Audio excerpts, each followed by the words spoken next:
జయ శ్రీమన్నారాయణ. స్వస్తి శ్రీ క్రోధినామ సంవత్సర శుభాకాంక్షలు మరియు ఉగాది శుభాకాంక్షలు.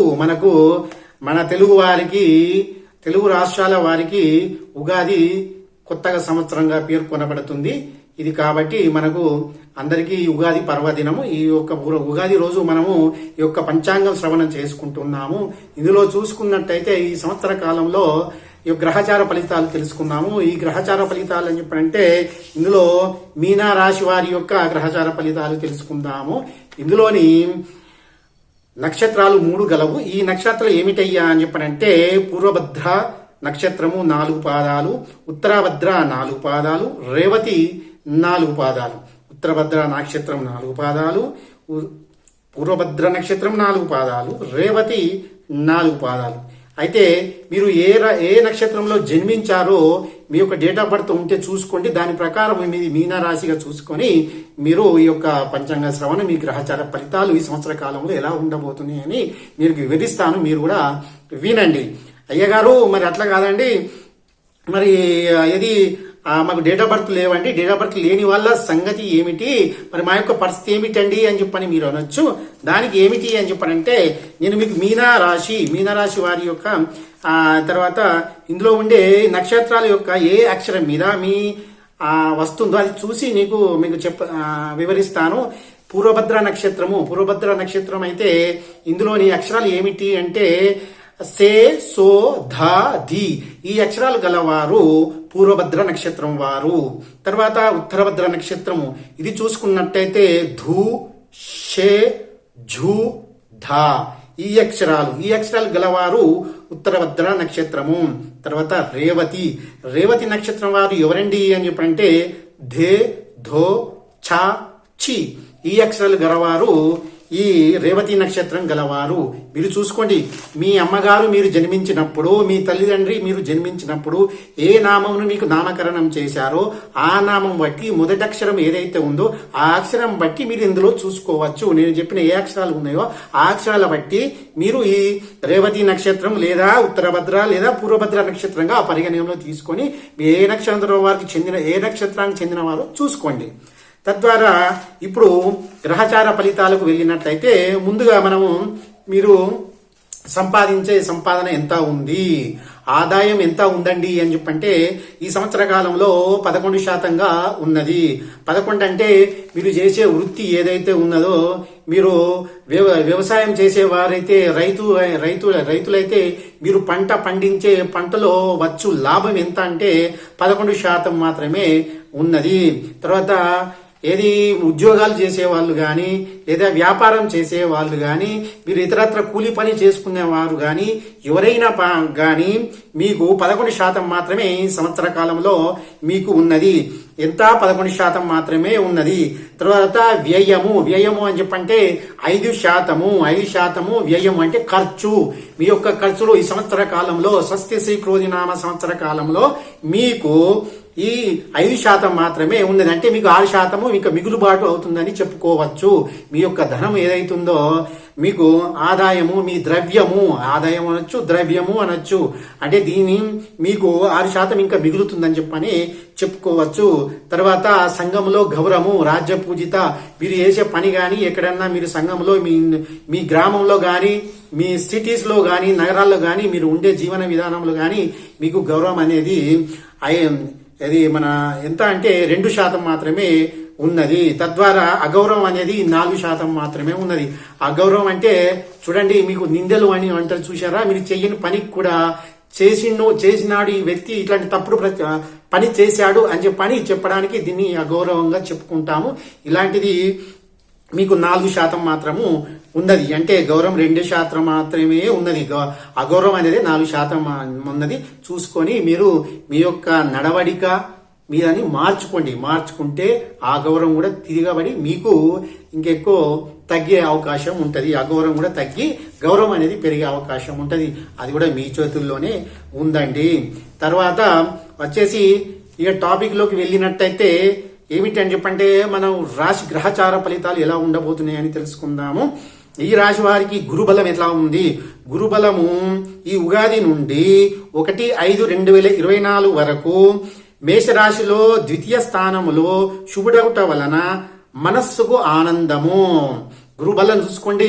గురుబలం చూసుకున్నట్టయితే మనకు స్ట్రాంగ్ అన్నట్టుగా, మీరు గురుబలం ఉన్నవారైతే చాలా మంచి వాళ్ళనే, అంటే అదృష్టవంతులని చెప్పుకోవచ్చు.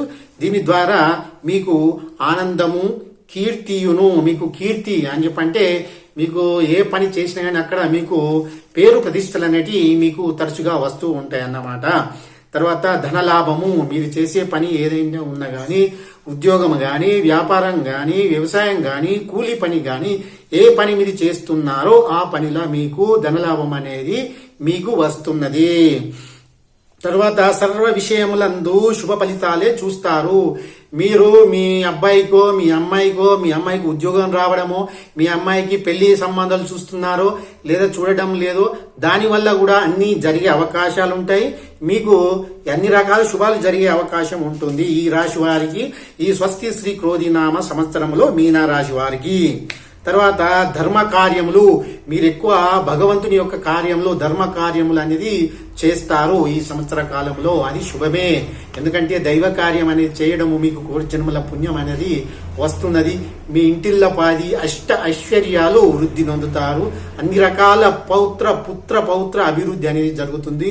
పుత్ర సంతానం కలుగుతుంది. కాబట్టి ఈ సంవత్సర కాలంలో మీనరాశి వారికి చాలా బాగానే ఉందని చెప్పుకోవచ్చు. ఇంకా వివరిస్తాను చూడండి, ఇంకా పూర్తిగా బాగుందా లేదా అనేది ఇంకా ముందు మీకు వివరించడం జరుగుతున్నది.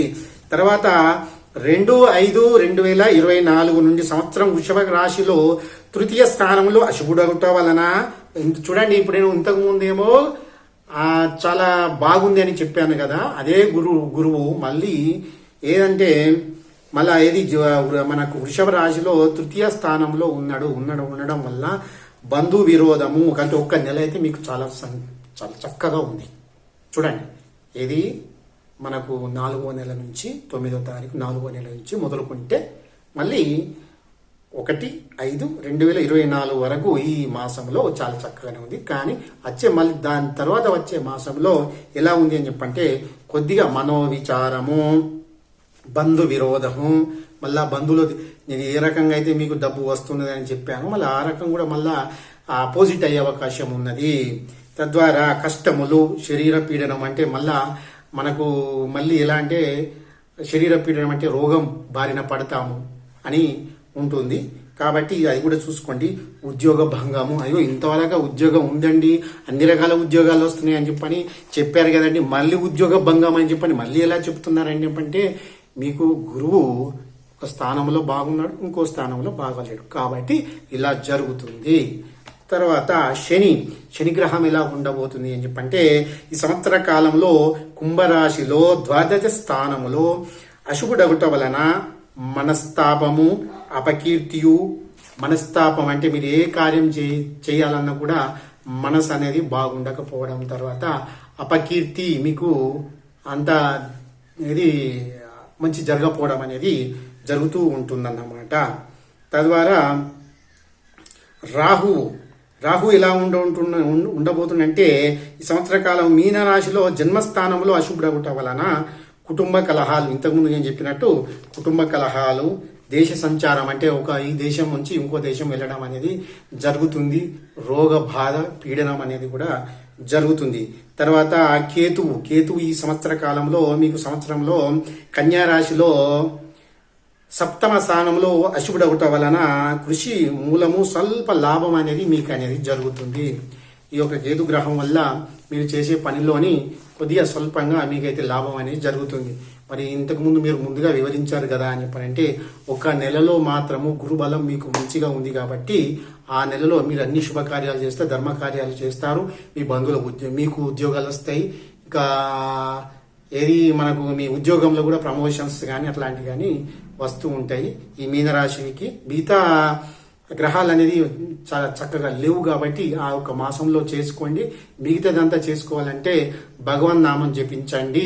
మీరు ఏ ఖర్చు లేకుండా మీరు ఒక 11 మార్లు కానీ రోజు భగవన్ నామం జపించండి ఉదయకాలం. లేదంటే 108 సార్లు జపించిన కానీ మీకు ఈ యొక్క గ్రహ పీడనం అనేది తగ్గి మీకు శుభాలు అనేటివి జరుగుతాయి అన్నమాట. లేదు అంటే అక్కడ నవగ్రహ పూజ చేయించుకోండి. పూజకు మాత్రము 1000 నుంచి 1500 ఖర్చు అవుతుంది. అది మీ దగ్గర ఉన్న చేయించుకోండి. అది కూడా మాకు డబ్బులు లేవండి మేము చేసుకోము అని చెప్పారంటే మీరు నవగ్రహాలు ఎక్కడ ఉన్నాయో అక్కడికి వెళ్ళండి. రోజు ప్రదక్షిణ 9 సార్లు చేయండి. ప్రదక్షిణ చేయండి. భగవంతుని వేడుకున్న తర్వాత ఈ నవగ్రహాలు కూడా చేయండి. చేసి మీరు అక్కడ నల్ల నువ్వులు కానీ ఏదైనా పండ్లు పొలాలు కానీ అక్కడ పెట్టి మొక్కండి. ముందుగా అయితే భగవంతుని మొక్కండి. భగవంతుని మొక్కిన తర్వాత ఇది చేసుకోండి. ఎందుకంటే భగవంతుని తర్వాతనే గ్రహాలు కాబట్టి వారికి గ్రహ పీడనం అనేది కూడా తగ్గాలంటే భగవన్ నామం జపించండి, సుఖంగా ఉంటారు. ఏదంటే విష్ణునామం జపించండి. ఓం నమ శివాయ, మనకి శివకేశవులది కూడా ఏ నామం జపించినా కానీ మీకు శుభమే జరుగుతూ ఉంటుంది. తద్వారా మీరు రెగ్యులర్గా మాత్రం 108 సార్ల మీ పూజ చేసుకున్న తర్వాత మీ పూజ మందిరంలో పూజలు చేసుకున్న తర్వాత మీరు భగవన్ నామం అనేది జపించండి. మీకు తక్షణ ఉపశమనం అనేది కలుగుతూ ఉంటుందన్నమాట. భగవంతుని కన్నా మించింది ఏమీ లేదండి. మీ ప్రయత్నం మీరు చేయండి. ప్రయత్నం చేసుకుంటూ భగవన్ నామం చేయండి. మీ యొక్క దారి సుగమం అవుతుందని నేను వివరించడం జరుగుతుంది. ఒకటి ఇలాంటి మన దారి వెంట వెళ్తూ ఉంటాం. వెళ్ళిన తర్వాత మనకు ఏదో రకంగా ఓ రాయో దెబ్బనో బైక్ మీద వెళ్తూ చిన్న యాక్సిడెంట్ అదే జరిగిందంటే అప్పుడు బాధపడుతూ ఉంటాం. ఇవన్నీ గ్రహాల ద్వారా జరగవచ్చు. మన కర్మ ఫలితం, మన పూర్వజన్మలు వేసుకున్న ఫలితం ఏది ఉంటో దాని ద్వారా ఖచ్చితంగా జరుగుతుంది. ఇది పోవాలంటే భగవన్ నామం జపించండి. కొద్దిగా తగ్గిస్తాడు భగవంతుడు, కొంచెం తగ్గిస్తూ ఉంటాడు. అది ఏదో మీకు పెద్దగా జరగబోయింది, యాక్సిడెంట్ అయ్యేది ఒక కాలు చేతో విరిగిపోయే అవకాశం ఉంది అనుకోండి. చిన్నగా మీరు చిన్న యాక్సిడెంట్ అయ్యి చిన్న ఇట్లా కొట్టుకుపోవడం కానీ ఇది కానీ ఇట్లా జరుగుతూ ఉంటాయి అన్నమాట. భగవన్ నామం అంత గొప్పది. భగవంతుని కిందనే మనం అందరము, గుర్తుంచుకోండి. కాబట్టి భగవన్ నామం జపించండి. మీకు కూడా ఈ మీనరాశి వారికి కూడా శుభం జరగాలంటే నేను ఇంతకుముందు చెప్పిన రెమెడీస్ అన్ని చేసుకోండి. ఇంతవరకు మా ఛానల్ చూడనట్టయితే, కొత్తగా చూస్తున్న వారైతే ఇప్పుడు ముందుగా మాకు కింద సబ్స్క్రైబ్ చేసుకోండి, బెల్ ఐకాన్ నొక్కండి, కింద ఆలని కొట్టండి. ఇది నచ్చితే లైక్ కొట్టండి, షేర్ చేయండి మీ బంధువులకు. నేను చెప్పిన ప్రకారం మీకు మీ జీవితంలో జరుగుతుందా లేదా చూసుకోండి. కాబట్టి ఇది చేసుకోవాలని నేను కోరుకుంటున్నాను. జయ శ్రీమన్నారాయణ. సర్వే జనా సుఖినో భవంతు. జయ శ్రీమన్నారాయణ. జయ జయ శ్రీమన్నారాయణ.